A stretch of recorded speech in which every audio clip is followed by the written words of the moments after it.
Hello everyone, my name is Nurul Maria Ramlun and today I am going to talk about Geneva Conventions. What is Geneva Conventions? A little bit of a background. Geneva Conventions is one of the most important legal frameworks in international humanitarian law, where these treaties set the foundation for how armed conflicts should be conducted, ensuring the protection of those who are not actively participating in hostilities, such as civilians, medical personnel, and prisoners of war. Alright, so let's begin with the definition of Geneva Conventions. The Geneva Conventions are a set of international treaties that establish legal standards for humanitarian treatment during war. Their main objective is to limit the suffering caused by armed conflicts and ensure the human rights are upheld even in times of war. Now here is a brief explanation of the history of Geneva Conventions. So the first Geneva Convention, established in 1864, it focused on the medical care for wounded soldiers. And then in 1906 and 1929, another conventions were established with the focus to improve protections for war victims and prisoners of war.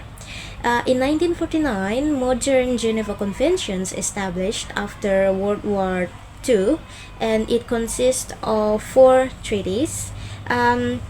These 4 treaties, we are going to talk about them later in the presentation, along with the additional protocols that established in 1977 and 2005. Alright, so let's talk about the 4 treaties. Alright, so there are 4 main Geneva Conventions, each focusing on different aspects of humanitarian protection. The first Geneva Conventions primarily concerns the protection of wounded and sick soldiers on land. Okay, it ensures that medical personnel, hospitals, and ambulances are not targeted during conflicts and must be allowed to provide care to those in need.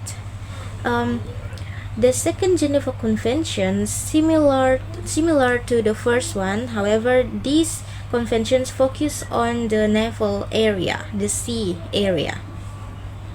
Okay, so these conventions extends protection to wounded, sick, and shipwrecked members of armed force at sea, and it also establishes rules for the humane treatment of naval forces and medical ships.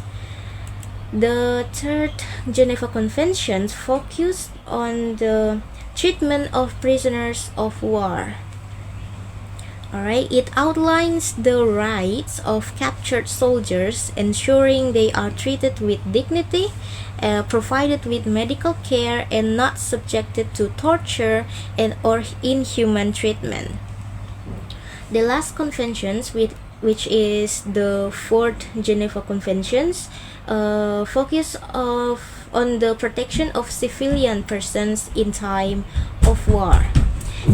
So these conventions prohibit acts such as hostage taking, mass deportations, and unnecessary destructions of civilian property, and it also establishes the rights of those living under occupation. Now, let's talk about the additional protocols, which is the next convention that established in 1977 and 2005. So in addition to the 4 main conventions, there are 3 additional protocols that were introduced to address the evolving nature of modern warfare. Alright, Protocol number 1, adopted in 1977, extends protections to victims of international armed conflicts. It emphasizes the distinction between combatants and civilians, and also prohibits attacks on civilians' population.